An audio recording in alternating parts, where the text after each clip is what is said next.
Apakah suatu tradisi yang melanggar hak asasi manusia wajib dipertahankan? Chore adalah salah satu film yang terinspirasi dari kisah nyata dan masih terjadi hingga saat ini di suatu daerah di India, di mana bayi perempuan dianggap sebagai aib keluarga dan wajib untuk dimusnahkan. Dan inilah Chore 2021.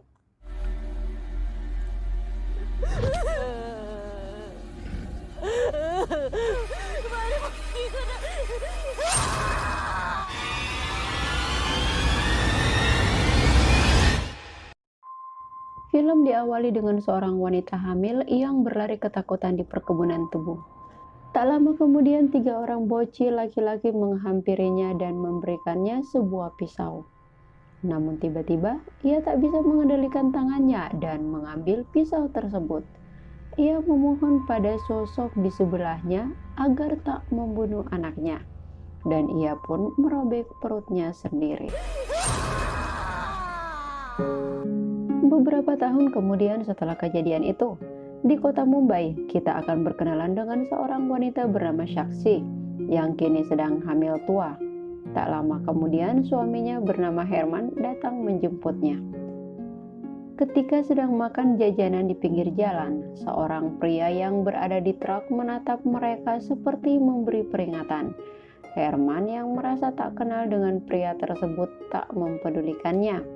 Sesampainya di rumah, sopir pribadi mereka bernama Kajala memberikan sebuah hadiah kecil untuk anak pertama mereka. Singkat cerita, malam pun tiba. Saksi terbangun dari tidurnya karena mendengar keributan dari lantai bawah. Ia pun mendapati suaminya sedang digebukin penagih utang yang mengancamnya di jalan siang tadi. Mereka memberinya waktu 24 jam untuk melunasi hutangnya. Jika tidak, maka nyawa mereka taruhannya. Yang ternyata suaminya telah meminjam uang yang cukup besar pada rentenir dan tak membayarnya tepat waktu. Sepengetahuan Saksi, suaminya telah membatalkan pinjamannya tersebut, tapi ternyata tidak. Ia tetap melanjutkan bisnisnya itu tanpa sepengetahuan istrinya. Namun sayang, uang itu dibawa kabur oleh rekan bisnisnya. Karena tak mudah mendapatkan uang dalam jumlah banyak, Herman dan istrinya sepakat untuk kabur sementara waktu sembari mencari solusi. Ia pun memanggil Kajala, sopir pribadi mereka yang berasal dari pedesaan, dan menanyakan tempat yang aman untuk bersembunyi. Kajala menawarkan tempat tinggalnya di desa terpencil yang berjarak 300 km dari kota. Bahkan di tempat tersebut hanya terdapat 5 rumah saja. Kajala yakin tidak ada yang bisa menemukannya di desa itu. Istrinya juga bisa membantu dan merawat Saksi dan anaknya kelak. Malam itu juga berangkatlah mereka menuju desa tersebut.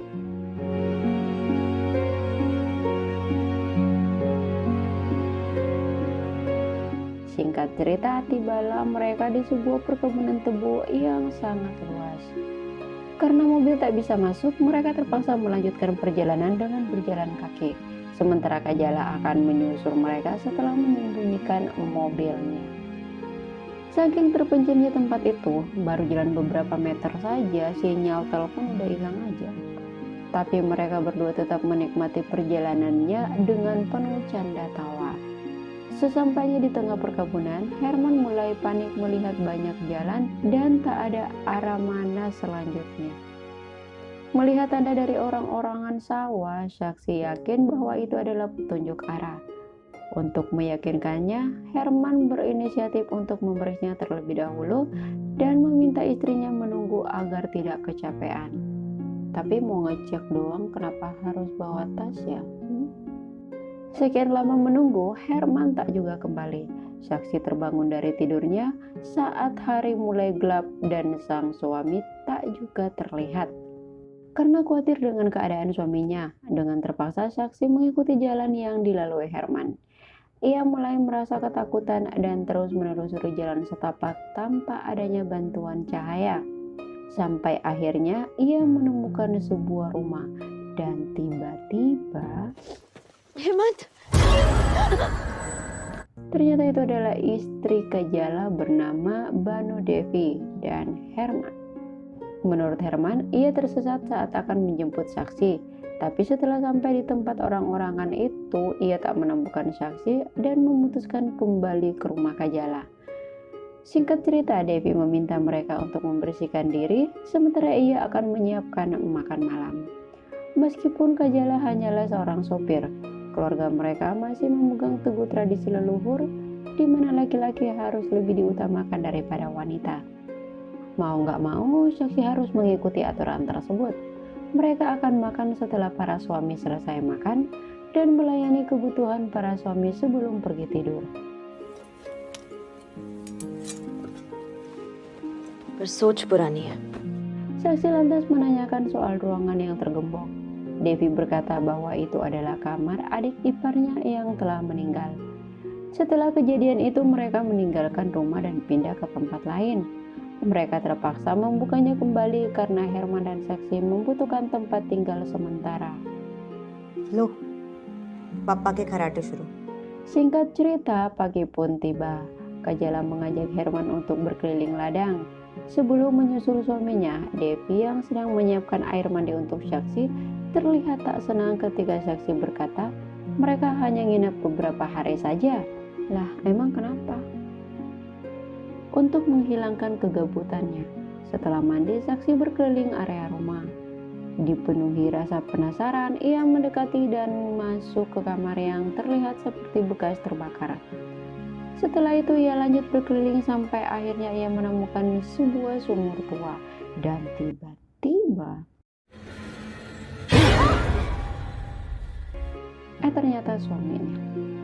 Sesampainya di rumah, Herman memberitahu saksi soal rencana kembali ke kota mencari pinjaman untuk melunasi hutang. Ia meminta saksi menunggu di tempat itu bersama istri Kajala. Awalnya saksi menolak, tapi dengan pertimbangan akan membahayakan dirinya dan sang buah hati, pada akhirnya ia pun setuju. Keesokan paginya saat terbangun, Herman sudah tak terlihat lagi. Setelah kepergian suaminya bersama Kajala, rumah terlihat sepi. Dari jendela nampak seorang yang sedang mengayunkan tangan, yang ternyata itu adalah Rani, menantu Devi yang sedang memotong kayu bakar. Nampak bekas luka di area perut Rani. Tak lama kemudian Devi datang dan langsung marah-marah kepada Rani. Entah apa salahnya, datang-datang langsung ngomel.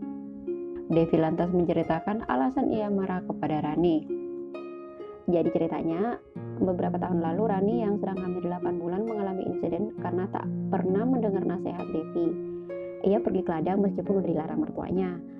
Setelah lama mencari, Devi menemukan Rani dalam keadaan tengkurap karena mengalami pendarahan hebat. Jadi mereka terpaksa mengeluarkan bayi Rani yang sudah meninggal. Sejak saat itu, si Rani tak pernah lagi bicara. Karena ia merasa sangat terpukul ya atas kejadian yang menimpahnya, begitupun dengan anak Devi, suami Rani. Razbir, suami Rani yang merasa hancur mengetahui anaknya meninggal, memutuskan merantau ke kota. Mendengar cerita tersebut, saksi mencoba menghibur Devi. Singkat cerita, malam pun tiba. Malam itu Devi lah yang akan menemani saksi. Tapi karena dari tadi Rani ngetuk-ngetuk pintu, ia terpaksa harus mengantar menantunya pulang terlebih dahulu lalu kembali ke rumah itu. Devi merawat saksi dengan sangat baik dan penuh kasih sayang.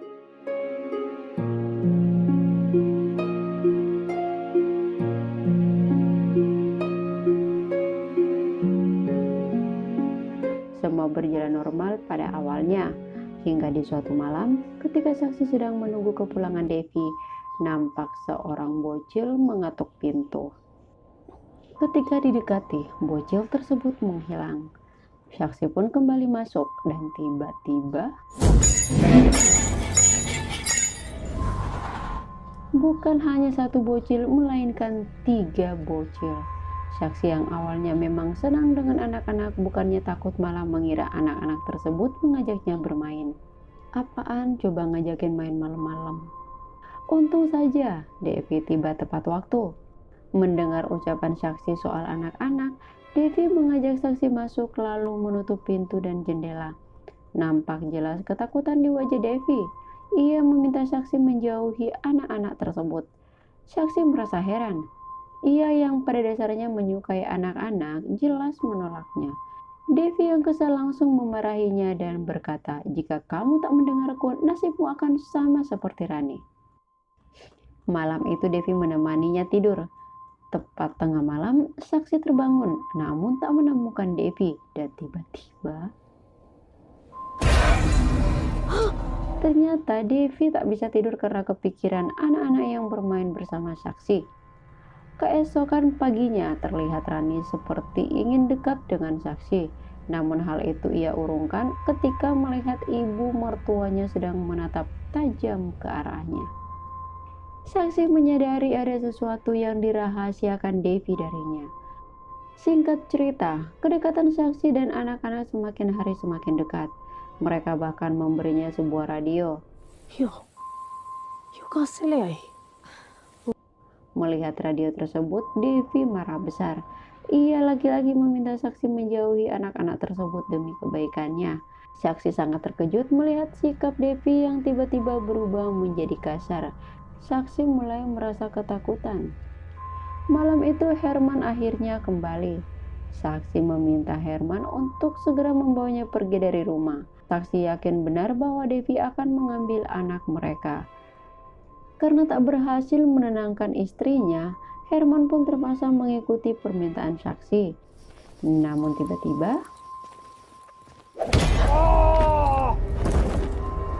sebuah pukulan keras menghantam Herman hingga pingsan, dan pelakunya adalah sopir pribadi mereka, Kajala. Sementara Devi langsung membius saksi.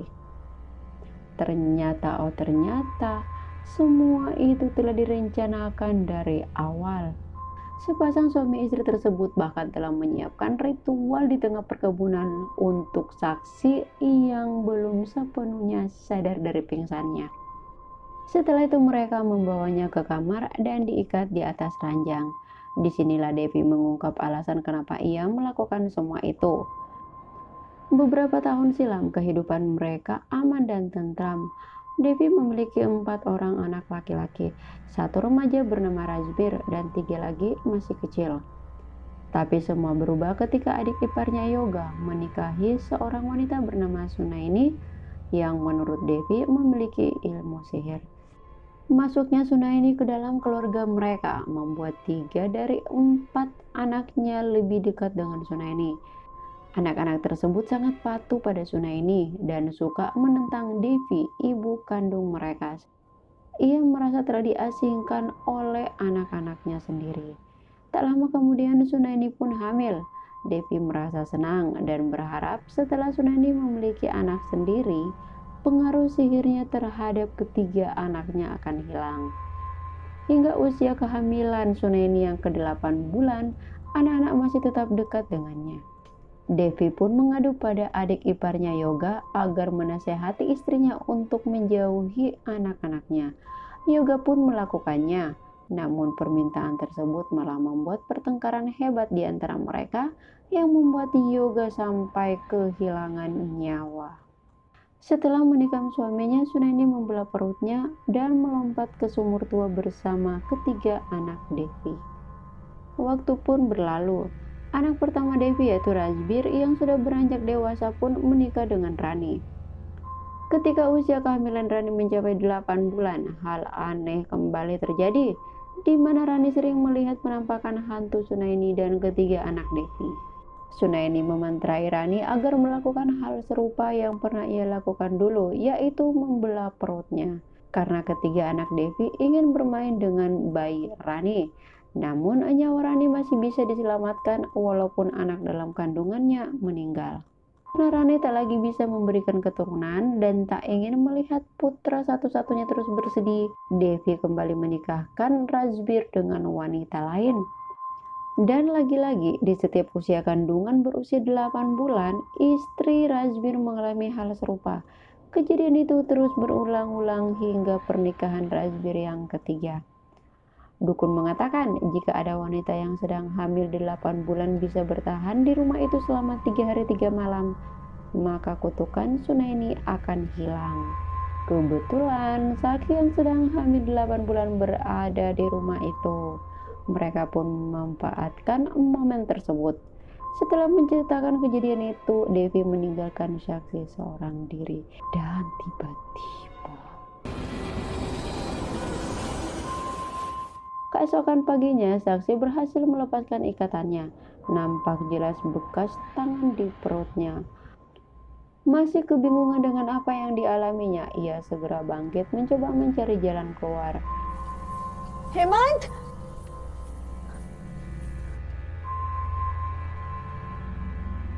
Ia menandai semua jalan yang dilaluinya. Sampailah ia ke tempat orang-orangan di tengah perkebunan.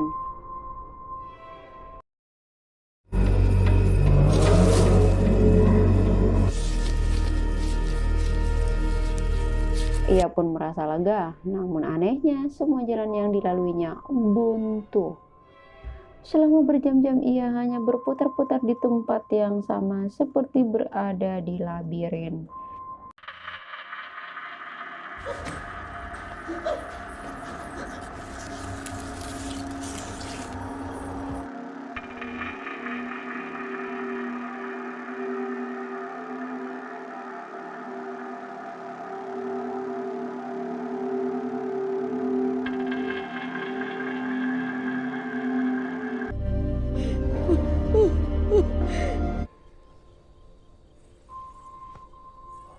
Sampai hari ketiga, dengan sedikit sisa makanan yang ada, saksi masih belum menemukan jalan keluar. Ketika keputusasaan mulai menghampirinya, tiba-tiba saksi menyadari sesuatu, bahwa semua yang dialaminya adalah sebuah petunjuk baginya. Penampakan anak-anak dan Sunaini kembali muncul, namun tidak sesuai dengan apa yang diceritakan Devi padanya. Sunaini ternyata adalah wanita baik-baik yang sangat menyayangi anak-anak Devi, bukan seorang penyihir. Diketahui, Sunaini yang sedang hamil 8 bulan akan melahirkan anak perempuan. Disinilah terungkap bahwa keluarga Devi masih memegang tradisi kuno, di mana bayi perempuan dianggap sebagai aib keluarga. Saksi diperlihatkan bagaimana kejamnya keluarga Kajala dan Devi terhadap Sunaini dan para menantunya hanya karena mengandung bayi perempuan. Pada scene ini, Sunaini yang mencoba mempertahankan bayinya malah mendapat pukulan bertubi-tubi dari suaminya. Anak-anak Devi datang membawa pisau dan memberikannya kepada bibi mereka untuk melindungi diri. Namun Yoga terus saja memukuli istrinya. Anak-anak Devi yang mencoba menghentikan pamannya tak sengaja membuatnya terjatuh tepat mengenai pisau yang dipegang Sunaini. Melihat kejadian itu, Sunaini segera meminta anak-anak pergi dari tempat itu. Tak lama kemudian, Devi datang dan melihat tubuh adik iparnya sudah meregang nyawa di tangan Sunaini. Atas tuduhan tersebut, Sunaini dibakar hidup-hidup dalam keadaan hamil. Di saat itu juga ia melahirkan bayi perempuannya. Tak ada yang peduli kepadanya kecuali 3 anak Devi. Melihat anaknya akan dijadikan tumbal pada upacara tradisi, yaitu dibuang ke dalam sumur, Sunaini yang saat itu masih hidup ikut melompat ke dalam sumur berniat menyelamatkan bayinya. Disusul ketiga anak Devi. Jadi bukan Sunaini yang mengajak mereka bunuh ya. Begitupun dengan ketiga istri Rajbir. Mereka semua yang diketahui mengandung anak perempuan akan digugurkan atau diambil paksa dan dibunuh secara sadis agar rahasia mereka tidak terbongkar, kecuali Rani. Karena sejak kejadian itu Rani dianggap bisu ya. Jadi mereka tak membunuhnya. Shin berpindah ke sumur tua. Saksi diperlihatkan keluarga Kajala memperlakukan bayi perempuan layaknya tumbal agar panen melimpah. Ketika saksi melihat ke dalam sumur, betapa terkejutnya ia. Bayi-bayi tersebut adalah anak dari para menantunya dan juga warga desa. Singkat cerita, di hari ketiga Devi datang dengan penuh rasa haru karena saksi berhasil selamat. Itu artinya mereka telah terlepas dari kutukan Sunaini. Kajala dan juga suaminya Herman datang. Herman segera mengajak istrinya pergi setelah dipukuli Kajala. Namun saksi menolaknya. Ia membongkar semua kejahatan keluarga Kajala atas kematian Sunaini dan para menantunya. Saksi mengingat kembali apa yang terjadi padanya saat ia berhadapan dengan hantu Sunaini, di mana saat itu Sunaini juga akan membunuhnya. Akan tetapi, saksi berhasil menghentikannya dengan sebuah janji bahwa ia akan mengungkap semua kejahatan keluarga Kajala dan menghentikan tradisi yang telah membunuh banyak bayi perempuan dan pelanggaran HAM. Kesedihan keluarga Kajala tak hanya dirasakan Sunaini saja. Bahkan kedua istri Rajbir yang sudah tak bisa mengandung lagi setelah bayi mereka digugurkan secara paksa harus berakhir secara mengenaskan di tangan suami mereka sendiri, Rajbir. Meskipun rahasia mereka sudah terbongkar, Devi masih saja mengelak dan menganggap saksi sedang kerasukan. Saksi kemudian mengungkap rahasia terbesar mereka, yaitu Herman. Ya, kalian pasti tak menyangka bahwa Herman adalah anak tertua Kajala dan Devi yang bernama Rajbir. Jadi, untuk menghilangkan kutukan dari Sunaini, pendeta menyarankan Rajbir menikahi gadis kota, yaitu Saksi. Kesempatan itu jelas tak disia-siakan oleh Kajala dan istrinya dong. Saksi yang tak menyangka Herman tega menjadikan dirinya sebagai korban dari tradisi keluarga mereka, berjanji akan melaporkan dan mempublikasikan kejahatan mereka sembari beranjak dari tempat itu. Ketika Herman hendak membunuh Saksi, tiba-tiba Rani datang menyerangnya tanpa ampun. Di akhir film diperlihatkan ketiga arwah adik Herman menunjukkan jalan keluar untuk Saksi. Rani juga ikut bersama Saksi dan tamat. Oke, sampai di sini dulu cerita hari ini. Jika suka dengan video ini, boleh minta like-nya. Sampai jumpa lagi di film-film berikutnya. Wassalamualaikum warahmatullahi wabarakatuh.